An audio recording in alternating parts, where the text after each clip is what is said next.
Vamos falar do Papa. Habemus Papam, tá? Habemus Profetam também. Não, eu sou aqui o Nostrapapamos aqui, porque eu sou o Nostradamus dos papas. Não, eu tô basicamente, quando cancelaram os Simpsons, você já sabe a culpa de quem que foi, né? Porque não precisa mais de alguém pra prever todas as coisas. Mas é o seguinte, o mundo tem um novo Papa. Um Papa de Chicago, radicado no Peru. O nome dele é Leão XIV. E eu acertei. Se você não sabe, na última live rolou um debate aqui. Alguém fez uma pergunta sobre o bolão do Papa. E aí, Leão, eu chutei Francisco II. Ele meteu o Leão XIV. Do nada, do neida absoluto. Nilce, não precisa não precisa. Temos provas, tá? Eu quero que vocês ouçam, por favor. Ele vai se gabar bastante, né? Bolão aqui do nome do Papa. Não, eu vou chutar. Eu acho que a gente tá há muito tempo sem um Leo. Pode marcar aí. Vai ter um Papa Leão. Desde o século XIX não tem um leão. Vai ter Leão XIV. Olha a imagem. Esse é o novo Papa Leão XIV. Muito obrigado. Eu acertei o nome do Papa. Mas vamos... Sabe quanto que era o prêmio da Loto nessa sexta-feira passada? Ontem, aqui? 80 milhões. Ele podia ter jogado na Loto aqui? Podia. Mas não. Gastou a sorte adivinhando o nome do Papa, que a gente ia ficar sabendo uma hora ou outra. Eu fiquei muito chateado com o comentário, porque eu vi como a galera inventa coisa na internet. Eu vi um cara que comentou, fácil dele acertar. Esse nome era o que tava na frente nas apostas. Mentira! Não tava, não. Ele não tava nem fazendo, ele não tava nem na lista das apostas. Tinha lá, Francisco tava alto, João tava alto, João Paulo, se eu não me engano, tava alto também. Não tinha Leão. Eu olhei o site de aposta depois para verificar, tá? O cara simplesmente inventou a informação. Eles tiram do Eu acertei. Ele é o primeiro Papa americano, tá? Americano no sentido de estadunidense. E ele tem uma história em Belo Horizonte, né? Ele fala português, já veio ao Brasil. Não, ele foi flagrado na inauguração do Colégio Agostiniano de Minas Gerais, de BH. Temos a foto aqui, ó. Ou numa festa, sei lá. Ele aqui com a cervejinha dele, né? Você não tem noção de quem o cara vai ser, né? Porque ele tá aqui de coadjuvante nas fotos. Ele chegou no canto. Não, vai, como é que é o nome dele? Robert. Chega aí, vamos na foto também, Bob. Tá bom. Simplão, né? Em 2004, ele, ó. Fez Papa parte Leão. da nossa história. Tá ele aí, ó. Reunindo com os outros papas. Ele tem uma cara simpática, esse Papa. Comendo a broinha aqui, né? Um pãozinho aqui, ó. Parece que ele veio assim, ele não tava nas casas de aposta, ele não tava nada, tava na né? segunda, ele era tipo, tem classes, né, de cardeais. Ele tava na segunda linha, segundo aí os Scamparini, que é a nossa principal informante da Casa Episcopal Católica. Episcopal católico. Eu não inventei essas coisas. E ele é cardeal há 2 anos, né? Era bispo no Peru. Tem uma ligação muito grande com a América Latina. Ele mora há décadas na América Latina. Fala espanhol fluente, fala português. Não sei qual a fluência do português dele, mas imagino que deve ser bom, porque ele já veio no Brasil e tal. E agostiniano, né? Essa galera estuda, é culta pra caramba. Os agostinianos têm um negócio de ligados à educação. Ligado à educação, né? É um papa que a gente não estava esperando, mas aparentemente vai ser um papa, por tudo que estão indicando aqui, um papa progressista. Ele foi indicado pelo Francisco em 2023, então ele tem 2 anos de cardeal, né? Se eu não me engano, o Francisco nomeou 100 cardeais, uma coisa assim. Francisco espertinho. Eu acho que a gente vai ter agora uma corrente, vai continuar tendo, né, uma corrente progressista na igreja. Porque até ele, acho que até parte da escolha por ele, que deve ter influenciado, é a idade dele, né?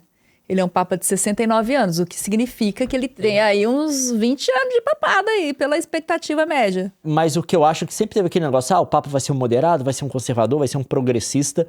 Eu acho que o papado do Francisco foi tão modificador no sentido de que é o cara que de fato imprimiu a marca pessoal. A marca dele, a visão dele, ele era um papa progressista. Progressista sim, gente. Dentro da realidade da Igreja Católica, né, meus amigos? Porque um papa pode ser, tá? Atualmente. E ele nomeou tanta gente, principalmente o terceiro mundo, né? Que tem um viés mais parecido com ele. Não todo mundo, ele nomeou cardeais terceiro-mundistas, até onde eu sei, que tem uma linha mais conservadora. Mas ele pegou uma galera do terceiro mundo, Ásia e América Latina, e pegou muita gente de uma linha progressista também. De forma que eu acho que não vai ser mais esse... E se esse cara continuar fazendo isso, né? Se o Leão XIV, como eu previ, continuar fazendo isso, não vai ser mais aquele negócio, o Papa vai ser um conservador. Acho que não vai ter mais um Ratzinger, tá? Não vai ter mais um Bento XVI. Outro que previu o Papa, mas aí o nome do Papa mesmo, e não o nome escolhido, foi aquele Bannon, que é estrategista do Trump, Ah, da teve extrema-direita. Né? Ele falou Não é isso. só da extrema-direita, gente. O cara, não sou eu que tô falando, não. Ele se assume assim. Ele é um misógino, racista, homofóbico, capitaneia todo esse reacionarismo, uma rede reacionária do mundo. Esse cara falou que o pior nome que poderia ter sido escolhido para eles, os MAGA da vida e tudo mais, era justamente o nome do Bob Prevost. Então a gente tá vendo esse Papa aqui que tem um perfil progressista. Eu acho que esse vai ser agora a linha geral da igreja, porque o progressista ele vai provavelmente indicar um monte de cardeal que se alinha mais ideologicamente com ele. Não que não vai indicar outros, mas eu acho que tem uma tendência, né, natural a isso acontecer. E quer dizer que você vai ter um grupo maior de cardeais na próxima eleição para eleger um papa, o que vai fazer com que o papa provavelmente seja de um perfil mais progressista, e esse progressista vai indicar mais progressista, que vai indicar mais progressista. Eu acho que vai ser difícil a gente ter uma volta de um Bento XVI, porque o Bento XVI foi a volta mesmo. Assim, ele viu um momento de crise na igreja e a solução dele foi voltar para uma posição mais tradicionalista, né? Não que o Bento XVI, até onde eu sei, tenha sido conservador a vida inteira. Eu acho que ele começou como um progressista e algumas posições dele se enrijeceram com o tempo. Pelo menos essa análise que eu tinha visto de quem estudou a vida do cara. Eu vi o comentário aqui falando que ele viu o conclave, né? O comentário do Moab Gomes. O irmão dele disse em entrevista que tinha conversado com o Papa antes do conclave e falou que ele viu o filme Conclave para distrair porque estava nervoso. Se vocês não viram o conclave, assistam. No conclave é tudo ficção ali, não é inspirado em nada real, mas é baseado justamente no que se imagina que sejam as tramas políticas dentro da Igreja Católica para a escolha dos novos papas, né? Mostra o ritual e tudo, como é feito. O ritual é legal, mas parece que o treco é porque eles querem fazer... É tipo um thriller, né? É quase um... Sim, um suspense. Porque deve ser muito chato, né? Não rende um filme um conclave normal. Não, mas os bastidores devem render, porque você sabe que tem todas essas articulações, né? O Trump queria interferir pra caramba no atual conclave, inclusive escalando um americano. Meu bem, não tem como. Não, o conclave, eu digo, eu vi quem foi um brasileiro comentando e outras pessoas, que parece que o negócio, na realidade, é muito mais chato. Não tem muito essas articulações de backstage, coisa do tipo, que você tem mais assim, tem os tempos de reflexão e os tempos de oração dos caras. Falou o cardeal. Lógico que tem, gente. Lógico que tem. Tudo bem, pode ter a reflexão e tudo mais, mas que não tem... Ó, vamos colocar isso aqui, porque senão as discussões políticas devem ser muito inflamadas, inclusive. Aquela discussão que tem no final do filme do Conclave, aquilo lá é muito escrachado, de todo mundo colocando sua posição e tal. Mas aquilo ali é pra gente, né? É tipo assim, é o filme de uma ficção, por isso que eu tô falando, é uma ficção. É claro que não deve ser daquele jeito, mas que deve levar-se em conta o momento político, histórico do mundo e como a igreja se posiciona, com certeza. Tanto é que eu vi que quando o Trump começou a fazer campanha pelo outro cardeal americano, teve uma entrevista de um cardeal que não votava falando, esse daí com certeza não entra na votação. Teve um negócio também do Macron, parece que teve uma reunião com os franceses, aí o resto da galera não... Falou, também não vai. Não vai ser francês. Nem que seja para negar a influência de algum partido, existe uma discussão política. Com certeza existe. Mas eu acho que esse, pelo menos, foi diferente porque o Francisco nomeou tanto cardeal, ele pegou tanta galera a dedo. Parece que ele basicamente... Porque quem ganhou o Bob, ele foi nomeado há 2 anos atrás pelo Francisco. O cara é imorte. Ele direcionou de uma forma... Eu acho que ele vai ser o papa mais impactante, o Francisco, eu digo, em muito tempo. Ele pega uma coisa mais consolidada, né? Talvez ele vai ter menos crítica do que o Francisco teve, e o trabalho dele foi muito mais barrado, criticado e lento do que... Não, eu tenho quase certeza que o Francisco pensava em nomear um sucessor.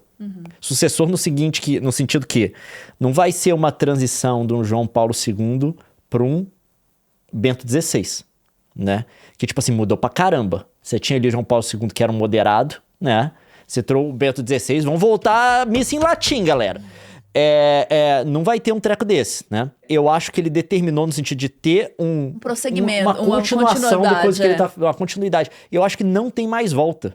Meu bem, porque agora não dá pra falar isso. Todo papa, eu acho que ele marcou de um jeito que todo papa que vai ter vai nomear cardeais que vão colocar a igreja numa direção. Mas a história mostra que tem 2 passinhos pra frente, um passinho pra frente e 2 passinhos pra trás. 2 passinhos pra frente, 1 passinho pra trás. Inclusive, se você assistiu Conclave, tem a cena da tartaruga. Vocês viram essa metáfora? Que ali naquele momento da tartaruga eu pirei. Eu falei, gente, os caras estão falando sobre os avanços históricos da igreja. Porque a igreja pode ser comparada àquela tartaruga. Que é aquele passo que vai durar muito tempo, né? A tartaruga vive bastante, mas anda devagar, né? A longevidade da tartaruga barra a velocidade dela. E aí, na hora que o Lawrence pega a tartaruga que tá andando lá e dá uma carona pra ela, tem tudo a ver com o que representa a escolha do Papa pro progresso da igreja ali naquela narrativa. Vale muito a pena assistir e considerar essas coisas, né? Mas aquela é uma realidade que não aconteceria no nosso tempo de vida dentro da igreja, eu acho. Enfim, não vou dar spoiler, mas enfim, assista o filme. Agora, eu acho que haverá alguns avanços, não sei que nível, porque você tem toda uma resistência das dinâmicas internas da igreja mesmo, né? É verdade. Mas é aquele negócio, a Igreja Católica é uma instituição muito hierárquica. Pode ter resistência no corpo? Pode. Se o cara lá em cima, se o Papa tiver uma orientação, mesmo que seja lentamente, a igreja vai mudando. É muito hierárquico. Você quer que o cara é infalível, é esse nível de hierarquia. Mas vai ter os desafios aí, né? Porque as contas no Vaticano não estão muito boas. Vão ter que lidar aí com um problema sério de corrupção, de caixa, de evasão de receita. Ele tem muito desafio, mas engraçado é que esses 2 papas agora, né? Porque agora a gente tem o segundo, o que gerou de interesse, aumento de interesse pela Igreja Católica. Sim. Você vê uma repercussão em mídia e coisa do tipo que nunca tinha antes. E será que não? Será que no do Francisco não teve? Não, do Francisco não, esses 2 papas, sim. O Francisco e o Leão XIV, como eu previ. Eu acho que agora a galera, eu tô vendo muito mais gente falando, principalmente na mídia, e gente falando de forma positiva. A visão da galera em geral é positiva em relação aos papas, né? Uhum. Tirando a galera... Não, tem uma galera mais radical, mas... Chama ele de geral, comunista e tal, essa galera de sempre, né? O Papa é comunista. Eu já vi essa, a galera chamava Francisco de comunista. Chamaria Jesus também, mas vamos deixar quieto. Eu acho que o João Paulo II foi um papa popular, muito popular, mas o papado dele foi marcado por vários escândalos, de várias coisas das quais não se podia falar antes, e por transformações da sociedade se pôde começar a falar, e se revirou um tanto de coisa da igreja, que eu acho que muita gente na igreja não gostaria que viesse à tona. Esses papas agora estão tendo que lidar com isso, né? Tendo que pedir perdão e reconhecer essas coisas todas.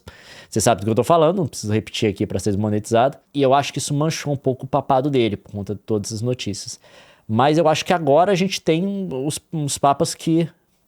o Francisco e o Bob, né? O Leão XIV, como eu previ, eles parecem ser bem carismáticos e parece que tem a boa vontade da galera, né? O Gabriel Botelho tá colocando aqui que as reformas propostas pelo Francisco trouxeram mais jovens à igreja. E talvez seja aí a saída, a salvação, inclusive para as contas da igreja, né?